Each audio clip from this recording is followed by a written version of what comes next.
प्यारे परमेश्वर, सच्चे से समय के लिए आपको धन्यवाद देते हैं। आज के इस बाइबल वचन समय को भी आप आशीषदायक बना के दीजिए। इन वचनों को पढ़ते वक्त हमें सही मार्ग में आप चलाइए। यीशु मसीह के नाम से मांगते पिता, आमीन। न्यायियों अध्याय 3। इस्राएलियों में से जितने कनान में की लड़ाइयों में बागी न हुए थे, उन्हें परखने के लिए यहोवा ने इन जातियों को देश में इसलिए रहने दिया कि पीढ़ी पीढ़ी के इस्राएलियों में से जो लड़ाई को पहले न जानते थे वे सीखें और जान ले, अर्थात 5 सरदारों समेत पलिश्तियों और सब कनानियों और सीदोनियों और बाल-हेर्मोन नामक पहाड़ से लेकर हमात की तराई तक लबानोन पर्वत में रहने वाले हिबियों को ये इसलिए रहने पाए कि इनके द्वारा इस्राएलियों की इस बात में परीक्षा हो कि जो आज्ञाएं यहोवा ने मूसा के द्वारा उनके पूर्वजों को दी थीं उन्हें वे मानेंगे या नहीं। इसीलिए इस्राएली कनानियों, हितियों, एमोरियों, परिज्जियों, हिबियों और यबूसियों के बीच में बस गए। तब वे उनकी बेटियां विवाह में लेने लगे और अपनी बेटियां उनके बेटों को विवाह में देने लगे और उनके देवताओं की भी उपासना करने लगे। इस प्रकार इस्राएलियों ने यहोवा की दृष्टि में बुरा किया और अपने परमेश्वर यहोवा को भूलकर बाल नामक देवताओं और अशेरा नामक देवियों की उपासना करने लग गए। तब यहोवा का क्रोध इस्राएलियों पर भड़का और उसने उनको अरम नहरैम के राजा कुशन रिशातईम के अधीन कर दिया। इसलिए इस्राएली 8 वर्ष तक कुशन रिशातईम के अधीन रहे।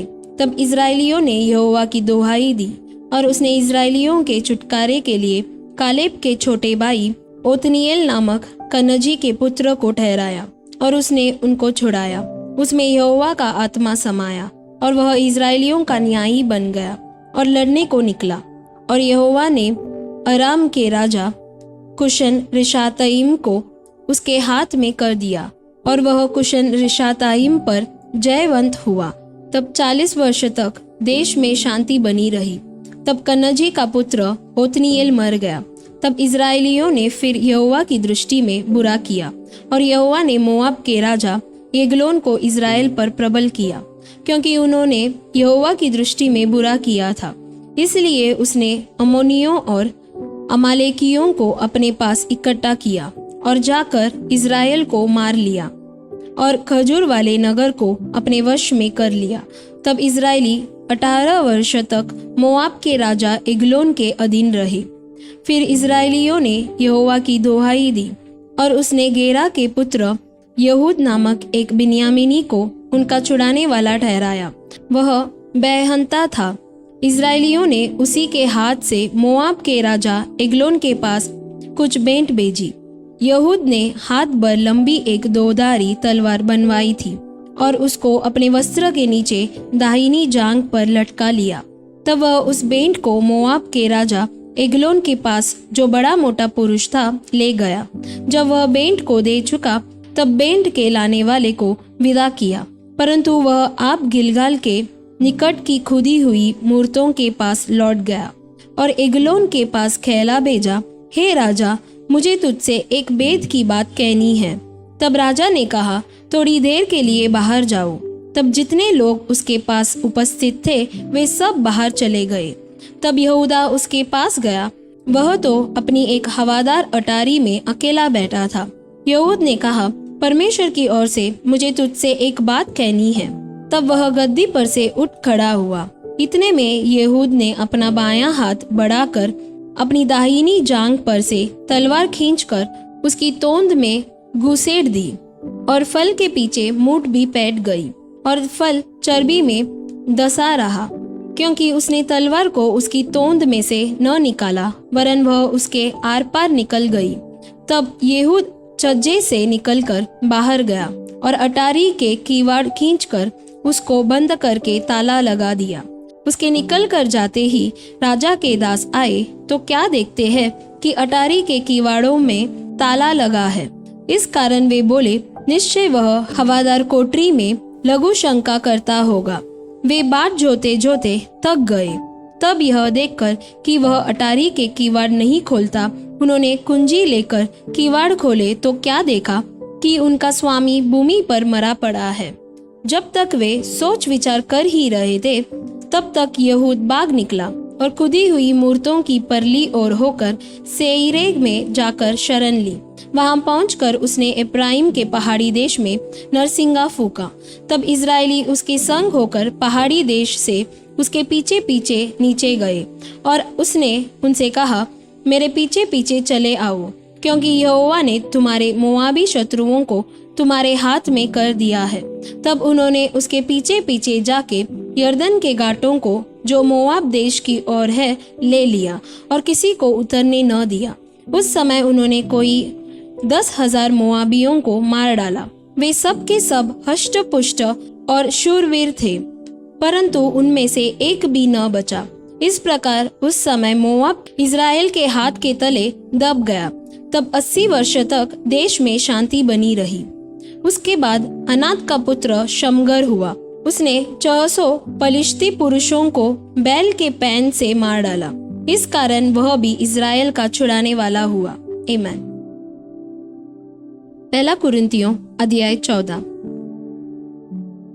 प्रेम का अनुकरण करो और आत्मिक वरदानों की भी धुन में रहो, विशेष करके यह कि भविष्यवाणी करो, क्योंकि जो अन्य भाषा में बातें करता है वह मनुष्यों से नहीं परंतु परमेश्वर से बातें करता है, इसलिए कि उसकी बातें कोई नहीं समझता, क्योंकि वह वेद की बातें आत्मा में होकर बोलता है। परंतु जो भविष्यवाणी करता है वह मनुष्यों से उन्नति और उपदेश और शांति की बातें कहता है। जो अन्य भाषा में बातें करता है वह अपनी ही उन्नति करता है, परंतु जो भविष्यवाणी करता है वह कलीसिया की उन्नति करता है। मैं चाहता हूँ कि तुम सब अन्य भाषाओं में बातें करो, परंतु इससे अधिक यह चाहता हूँ कि भविष्यवाणी करो, क्योंकि यदि अन्य भाषाएं बोलने वाला कलीसिया की उन्नति के लिए अनुवाद न करे तो भविष्यवाणी करने वाला उससे बढ़कर है। इसलिए हे भाइयों, यदि मैं तुम्हारे पास आकर अन्य भाषाओं में बातें करूं और प्रकाश या ज्ञान या भविष्यवाणी या उपदेश की बातें तुमसे न कहूं, तो मुझसे तुम्हें क्या लाभ होगा?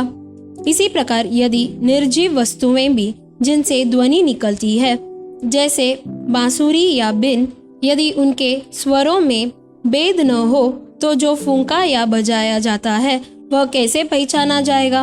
और यदि तुरही का शब्द साफ न हो, तो कौन लड़ाई के लिए तैयारी करेगा?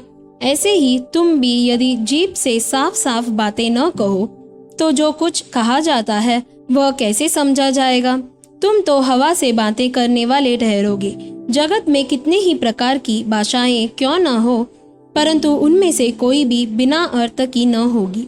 इसलिए यदि मैं किसी भाषा का अर्थ न समझूं, तो बोलने वाले की दृष्टि में परदेशी ठहरूंगा और बोलने वाला मेरी दृष्टि में परदेशी ठहरेगा।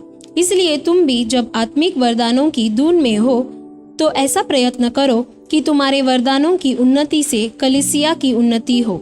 इस कारण जो अन्य भाषा बोले वह प्रार्थना करे कि उसका अनुवाद भी कर सके। इसलिए यदि मैं अन्य भाषा में प्रार्थना करूं, तो मेरी आत्मा प्रार्थना करती है, परंतु मेरी बुद्धि काम नहीं देती। अतः क्या करना चाहिए? मैं आत्मा से भी प्रार्थना करूंगा और बुद्धि से भी प्रार्थना करूंगा। मैं आत्मा से गाऊंगा और बुद्धि से भी गाऊंगा। नहीं तो यदि तू आत्मा ही से धन्यवाद करेगा, तो फिर अज्ञानी तेरे धन्यवाद पर आमीन कैसे कहेगा? क्योंकि वह तो नहीं जानता कि तू क्या कहता है। तू तो भली भांति धन्यवाद करता है, परंतु दूसरे की उन्नति नहीं होती।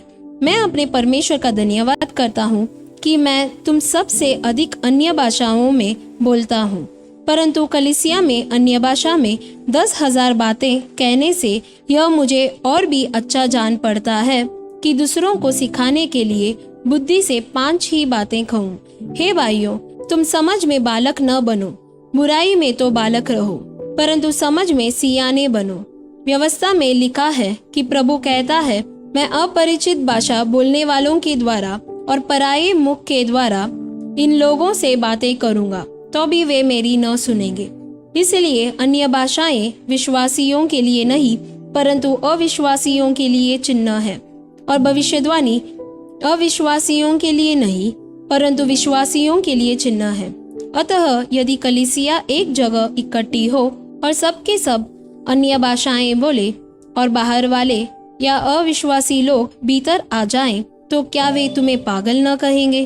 परंतु यदि सब भविष्यवाणी करने लगे और कोई अविश्वासी या बाहर वाला मनुष्य भीतर आ जाए, तो सब उसे दोषी ठहरा देंगे और परख लेंगे और उसके मन के भेद प्रकट हो जाएंगे, और तब वह मुंह के बल घिरकर परमेश्वर को दंडवत करेगा और मान लेगा कि सचमुच परमेश्वर तुम्हारे बीच में है। इसलिए हे भाइयों, क्या करना चाहिए? जब तुम इकट्ठे होते हो तो हर एक के हृदय में भजन या उपदेश या अन्य भाषा या प्रकाश या अन्य भाषा का अर्थ बताना रहता है। सब कुछ आत्मिक उन्नति के लिए होना चाहिए। यदि अन्य भाषा में बातें करनी हो तो 2 या बहुत हो तो 3 जन बारी बारी से बोले और एक व्यक्ति अनुवाद करे। परंतु यदि अनुवाद करने वाला न हो तो अन्य भाषा बोलने वाला कलीसिया में शांत रहे और अपने मन से और परमेश्वर से बातें करे। भविष्यद्वक्ताओं में से 2 या 3 बोले और शेष लोग उनके वचन को परखे।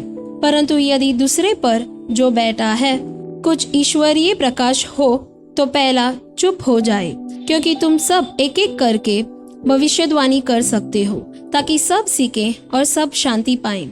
और भविष्यद्वक्ताओं की आत्मा भविष्यद्वक्ताओं के वश में है, क्योंकि परमेश्वर गड़बड़ी का नहीं परंतु शांति का परमेश्वर है, जैसा पवित्र लोगों की सब कलीसियाओं में है। स्त्रियां कलीसिया की सभा में चुप रहे, क्योंकि उन्हें बातें करने की आज्ञा नहीं परंतु अधीन रहने की आज्ञा है, जैसा व्यवस्था में लिखा भी है। यदि वे कुछ सीखना चाहें तो घर में अपने अपने पति से पूछें, क्योंकि स्त्री का कलीसिया में बातें करना लज्जा की बात है। क्या परमेश्वर का वचन तुम में से निकला है या केवल तुम ही तक पहुंचा है? यदि कोई मनुष्य अपने आप को भविष्यद्वक्ता या आत्मिक जन समझे तो यह जान ले कि जो बातें मैं तुम्हें लिखता हूँ वे प्रभु की आज्ञाएं हैं। परंतु यदि कोई यह न माने तो उसको भी न मानो। अतः हे भाइयों, भविष्यवाणी करने की धुन में रहो और अन्य भाषा बोलने से मना न करो, पर सारी बातें शालीनता और व्यवस्थित रूप से की जाएं। आमीन। भजन संहिता अध्याय 30। हे यहोवा, मैं तुझे सराहूंगा, क्योंकि तूने मुझे खींच कर निकाला है और मेरे शत्रुओं को मुझ पर आनंद करने नहीं दिया। हे मेरे परमेश्वर यहोवा, मैंने तेरी दोहाई दी और तूने मुझे चंगा किया है। हे यहोवा, तूने मेरा प्राण अधोलोक में से निकाला है।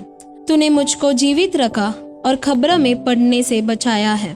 हे यहोवा के भक्तों, उसका भजन गाओ और जिस पवित्र नाम से उसका स्मरण होता है उसका धन्यवाद करो, क्योंकि उसका क्रोध तो क्षण भर का होता है परंतु उसकी प्रसन्नता जीवन भर की होती है। कदाचित रात को रोना पड़े परंतु सवेरे आनंद पहुंचेगा। मैंने तो अपने चैन के समय कहा था कि मैं कभी नहीं टलने का। हे यहोवा, अपनी प्रसन्नता से तूने मेरी पहाड़ को दृढ़ और स्थिर किया है।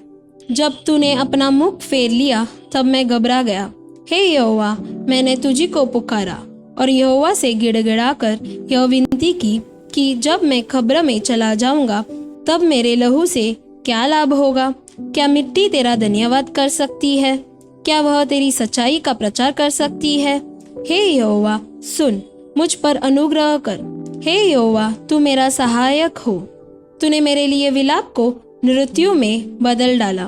तूने मेरा डांट उतरवा कर मेरी कमर में आनंद का पटुका बांधा है, ताकि मेरी आत्मा तेरा भजन गाती रहे और कभी चुप न हो। हे मेरे परमेश्वर यहोवा, मैं सर्वदा तेरा धन्यवाद करता रहूंगा। आमीन।